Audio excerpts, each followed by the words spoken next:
no Deus amoroso, no Deus misericordioso, e que nos dá a oportunidade do nosso livre-arbítrio para podermos continuarmos nessa caminhada.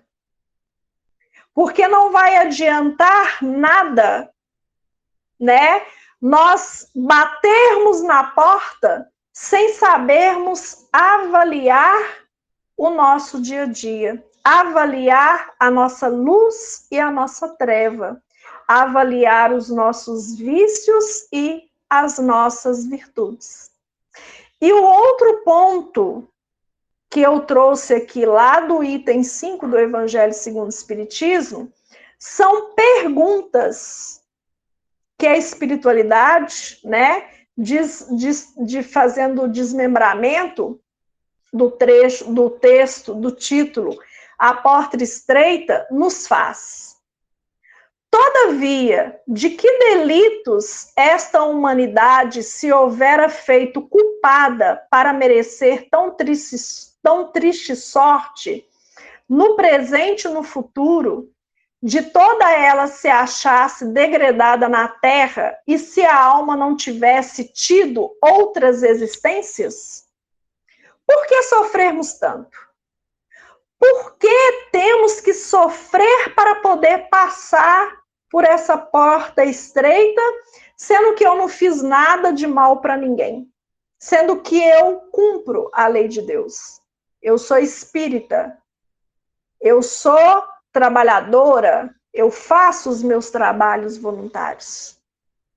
Aí ele pergunta, tido outras existências? Nós sempre esquecemos, diante ali das nossas vicissitudes, aonde nós recebemos o não, e isso nos chateia, que nós somos espíritos eternos. Aí nós esquecemos que aquilo que acontece conosco pode estar ligado a uma reencarnação passada.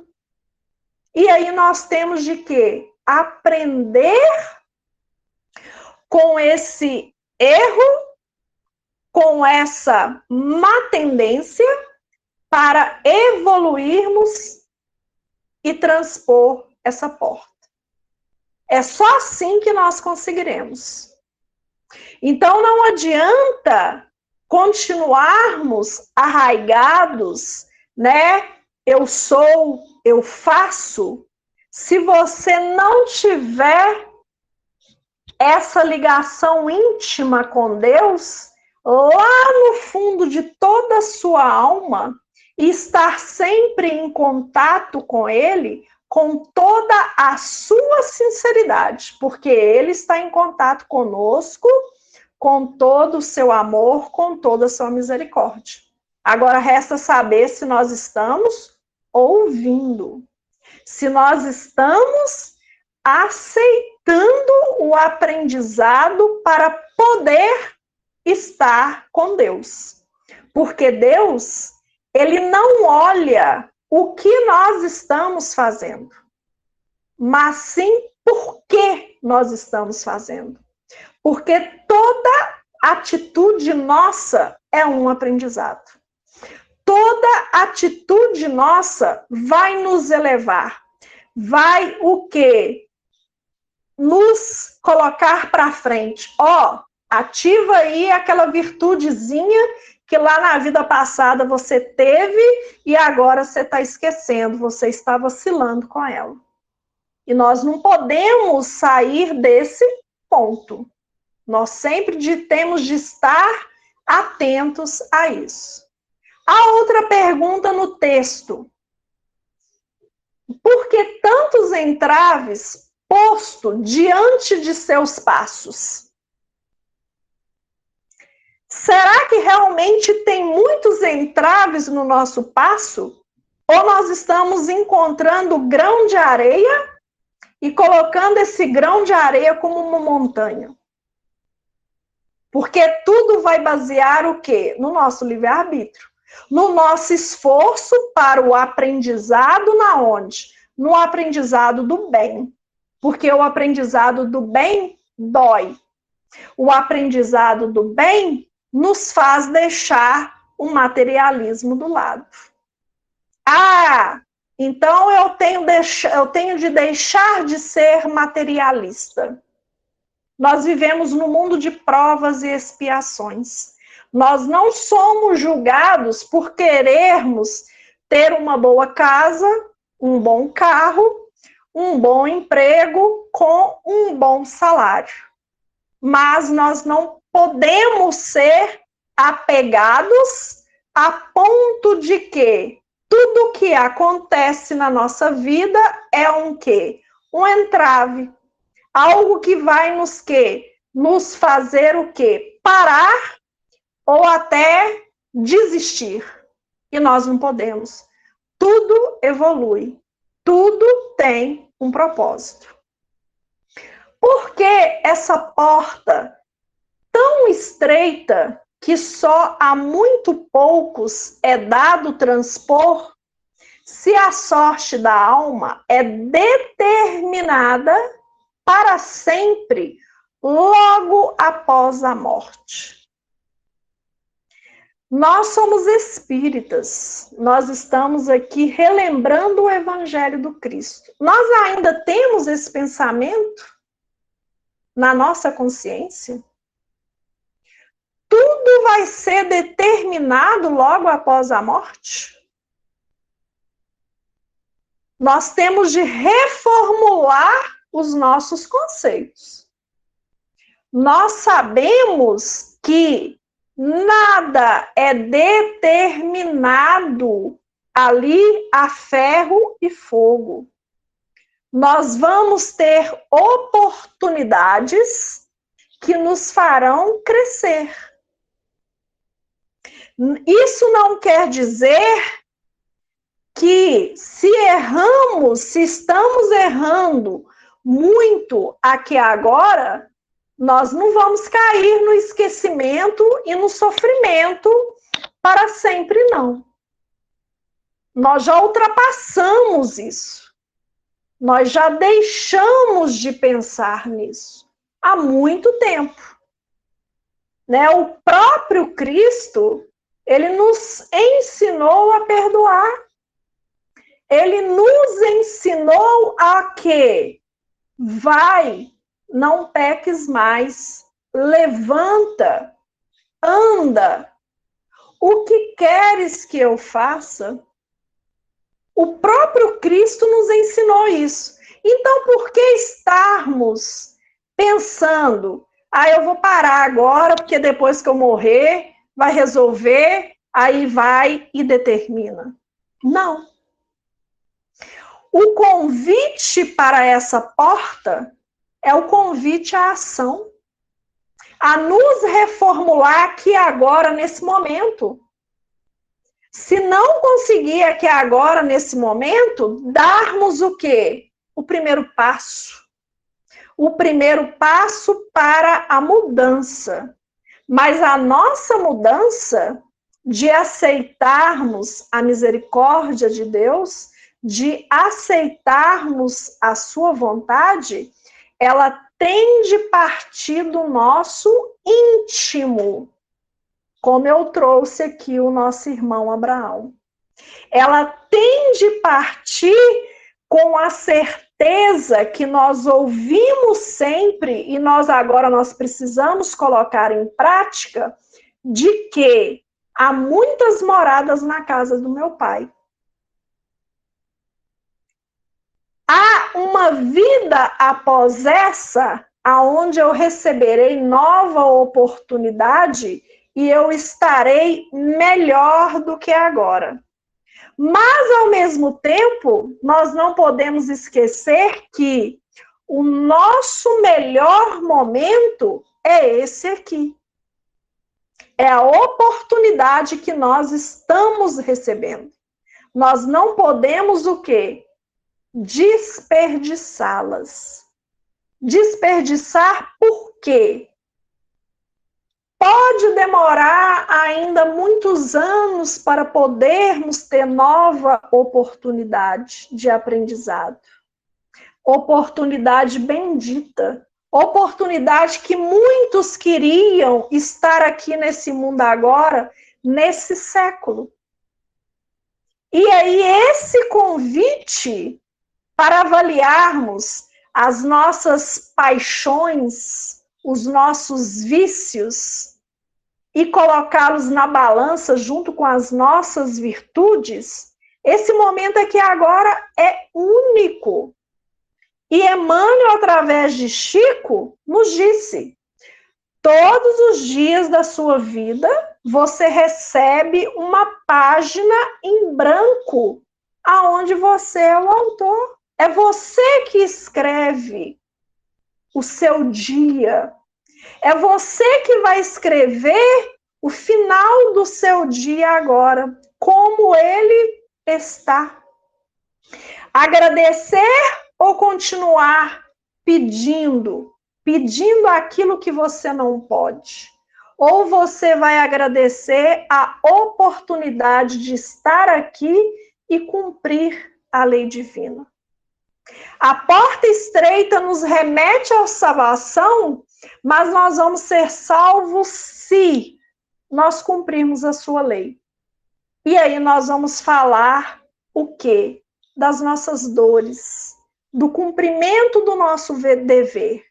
E temos de ter claro dentro de nós que ser espírita, ser cristão, não é sofrer, mas sim saber passar por aquilo tudo com fé, com perseverança, com esperança de um dia melhor. E aí eu trouxe, para entrarmos aí nessa nossa dor que nos burila, nessa nossa oportunidade, nesse remédio que nós temos, uma história de Chico, que uma mãe chega até ele dizendo que o seu filho nasceu surdo, cego e sem os braços. E ele ainda contraiu uma doença nas pernas que vai amputar a perna, todas as duas.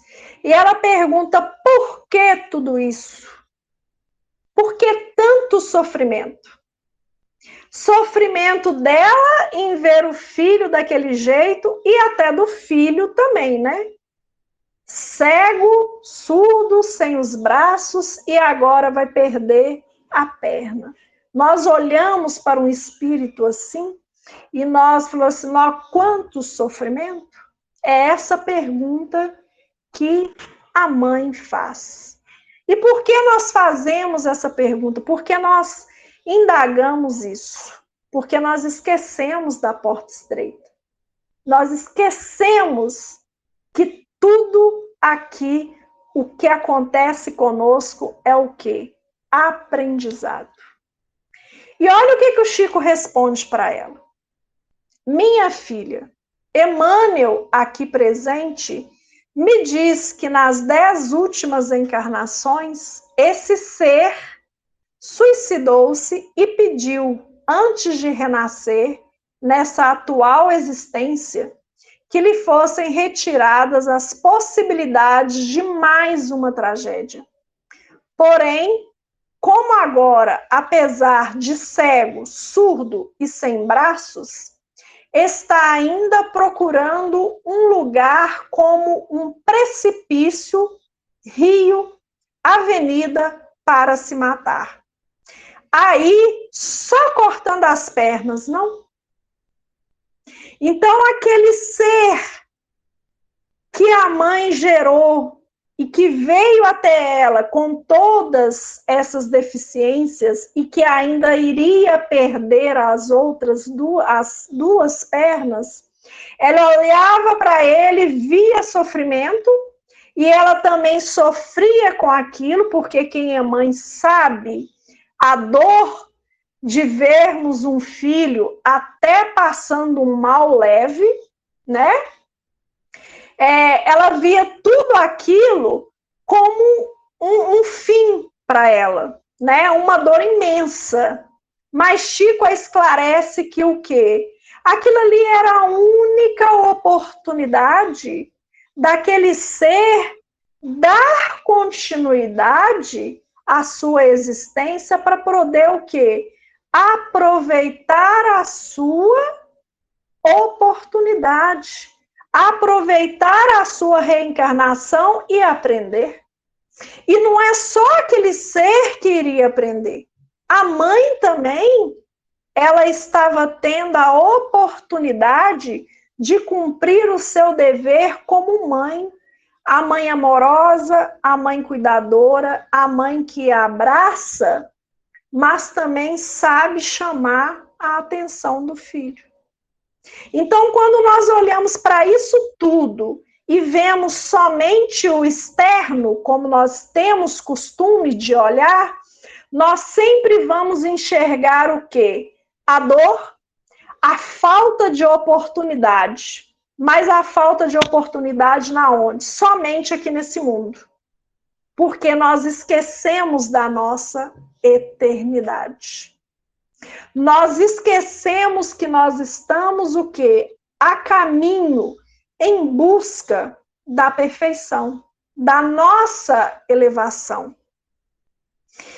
E como eu falei sobre o dever, o que é o dever?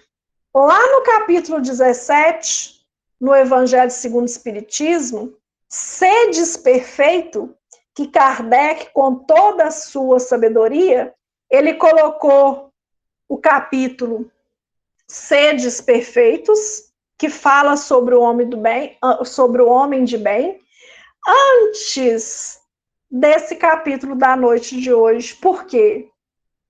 Vamos fazer com que os nossos irmãos, primeiramente, entenda o que é ser perfeito. O que precisa para ele ser perfeito? O dever é um deles. Para depois eles saberem que através dessa perfeição que nós vamos todos os dias acumulando dentro do nosso íntimo, que é só através disso que nós vamos passar por essa porta estreita. Porque o que é o dever? O dever é uma dor para nós. Mas para nós o quê? Que ainda não temos o sentido, o conceito espiritual do dever. O dever é a obrigação moral da criatura, primeiro com ela, né? E depois para com os outros. E na maioria das vezes nós não conseguimos cumprir nenhum dever conosco mesmo. Por quê? Nós caímos nas paixões que nos leva ao quê? A porta larga. A porta que nos vai ou nos estagnar ou nos colocar em sofrimento para conseguirmos chegar a esse caminho que nos leva à porta estreita. O dever é a lei da vida. Com ele, deparamos nas mais ínfimas particularidades, como nos atos mais elevados. O dever nos eleva. E eles falam, né, quem trouxe essa mensagem, que está lá nas instruções dos Espíritos, no capítulo 17, Sedes Perfeitos, foi o Espírito Lázaro. E ele ressalta que ele fala somente do dever moral, não do nosso dever material aqui nesse mundo. O dever nas ordens dos sentimentos, ele é o mais difícil de cumprir, porque ele realmente nos afeta. O dever é aquele pontapé para cumprirmos a lei divina e passarmos por essa porta que nos leva ao quê? A salvação. Mas ele também está ligado ao quê? Ao nosso livre-arbítrio. E espírita é danado para poder falar, não, eu tenho livre-arbítrio e isso agora eu não vou fazer. Eu vou deixar para a próxima reencarnação. E nós esquecemos que talvez na próxima reencarnação Nós não vamos nos encontrar, e aí aqui agora nós estamos perdendo a oportunidade de nos abraçar. Aqui agora nós estamos perdendo a oportunidade de olharmos nos olhos e enxergar a face do Cristo no rosto de cada um de nós, a face do amor, a face da luz que nos guia. Continuando, o dever é o resumo prático de todas as especulações morais. É uma bravura da alma. Então, a pessoa que cumpre o seu dever é uma pessoa corajosa. Vamos colocar aí na nossa linguagem, é um leão, né? É uma pessoa que dá a sua cara para poder ser batida. Ela realmente vai na linha de frente e faz aquilo que ela tem que fazer. É uma bravura da alma que enfrenta as angústias da luta. É austero e brando, pronto a dobrar-se às mais diversas complicações. Conserva-se inflexível diante das suas tentações. Lázaro fala que o homem que cumpre o seu dever é aquele que ama a Deus mais que a todas as suas criaturas. Então, ele cumpre, né, a lei divina. E Leon Denis, no livro Depois da Morte, no capítulo 43, ele ressalta que o dever são as prescrições da lei moral, a regra pela qual o homem deve conduzir-se nas relações com seus semelhantes e com o universo inteiro. Quer dizer, o dever nos guia. O que o Cristo nos pediu? O que o Cristo nos reforçou quando ele estava entre nós? Amará a Deus e ao próximo como a si mesmo. E isso nos leva ao quê? A sermos homens de bem. O que é o homem de bem? O homem de bem é aquele que cumpre a lei de justiça, de amor e de caridade na sua maior pureza. É aquele homem que fez tudo o que podia durante o seu dia, durante a sua caminhada, para atender ao próximo, para ser irmão verdadeiro do próximo. O homem de bem, ele deposita fé em Deus, na sua bondade, na sua justiça e na sua sabedoria. Sabe que sem a permissão de Deus não acontece absolutamente nada. E o que ele faz? Se submete à sua vontade e tem fé no futuro. O homem de bem é aquele homem que está o quê? Preparado para poder passar por essa porta estreita com toda a sua mansidão e com toda a sua pureza, apesar de tudo que aconteceu com ele.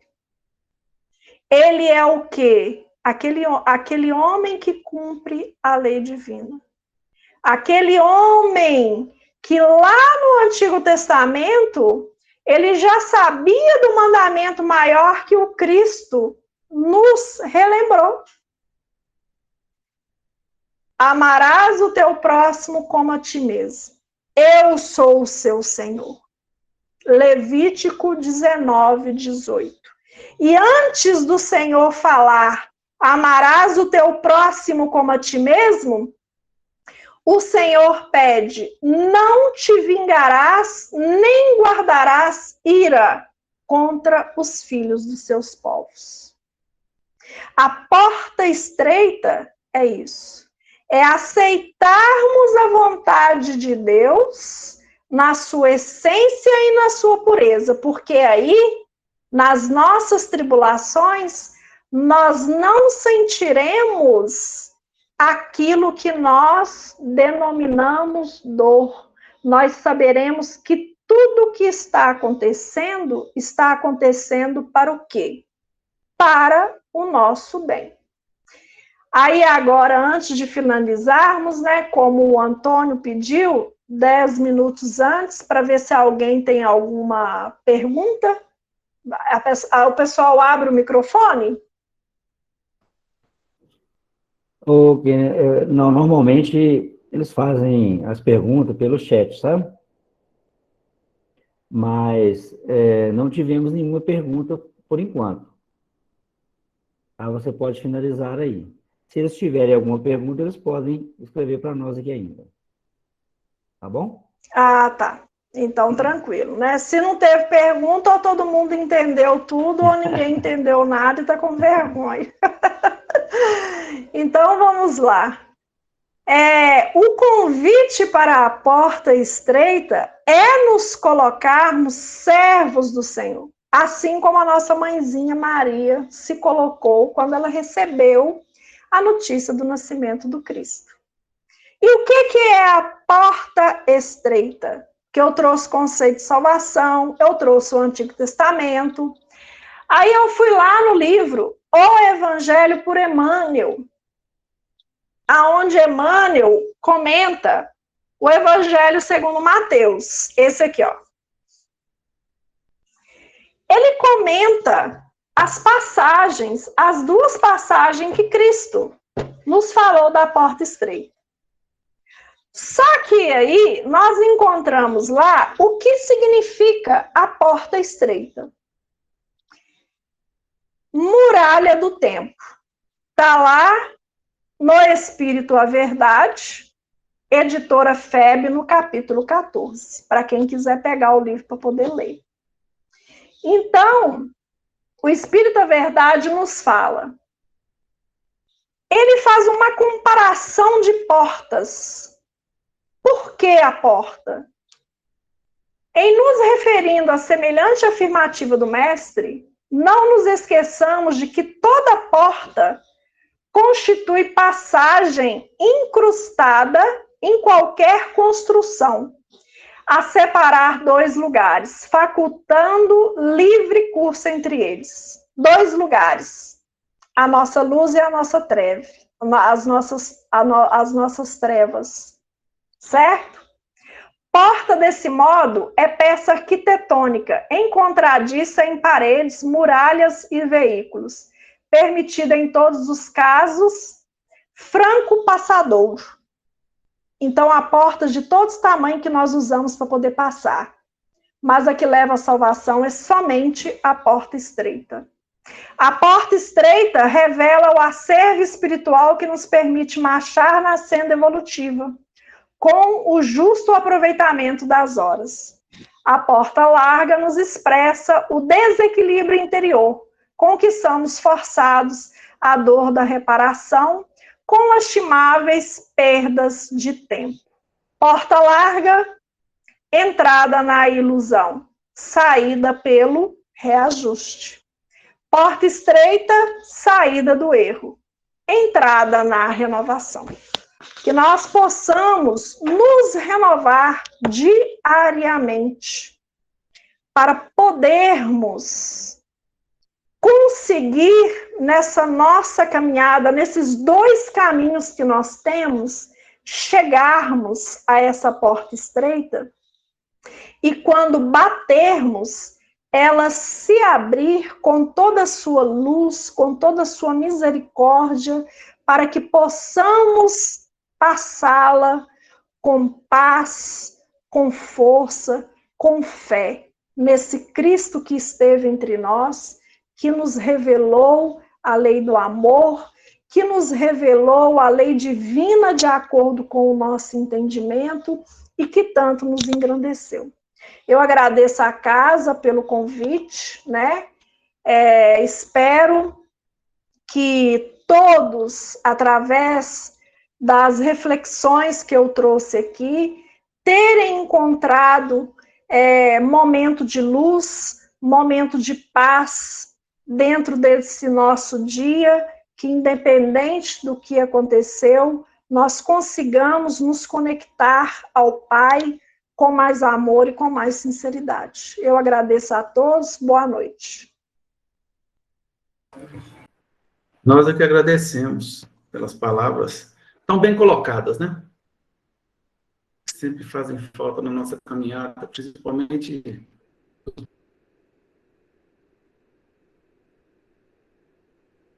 momentos que todos nós passamos, né?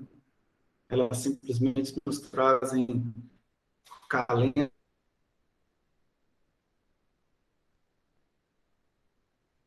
o bálsamo para as nossas dores, os nossos sofrimentos.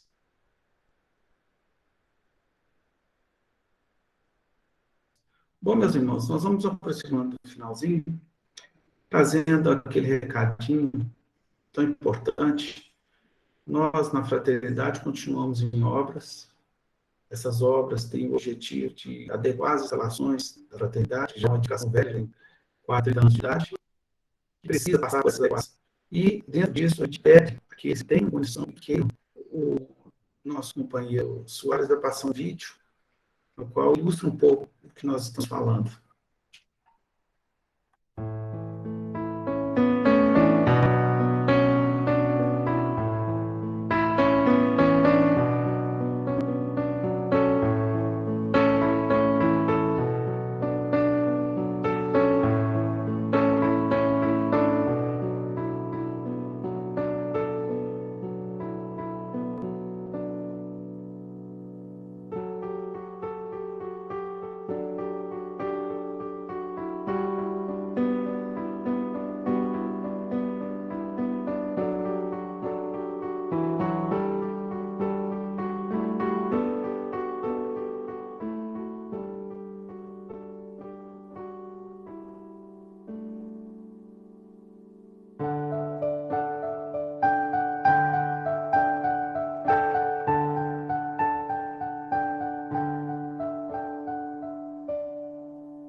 Muito bem.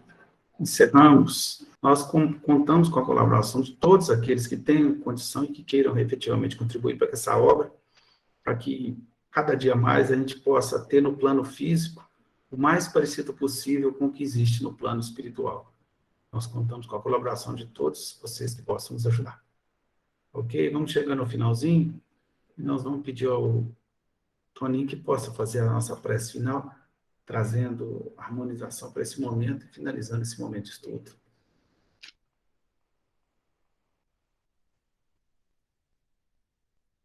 Não vamos fechar nossos olhos para que possamos sintonizar com o alto, por essa noite agradável, por essa reflexão que recebemos, pela presença da Kênia, que nos ilustrou com a palestra, com a orientação, com os ensinamentos de Jesus, do nosso Mestre amado, do seu Evangelho.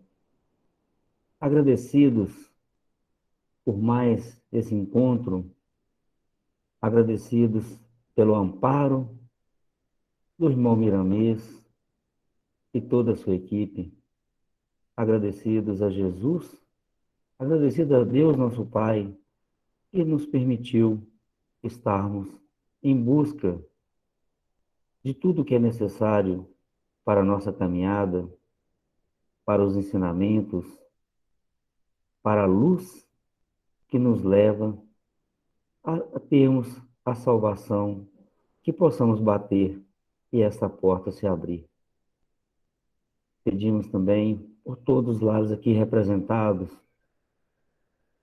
que a sua paz, Mestre amado Jesus, a sua luz, se faça presente, encontre em todos os corações, aliviando as suas dores, as suas aflições. Sabemos, Mestre amado Jesus, que caminhando ao seu lado, chegaremos no destino que nos é proposto, o caminho da felicidade. Agradecemos a todos pela oportunidade de estarem conosco, que tenham uma boa semana, que Jesus esteja sempre no lar e no coração de cada um de vocês. Que assim seja.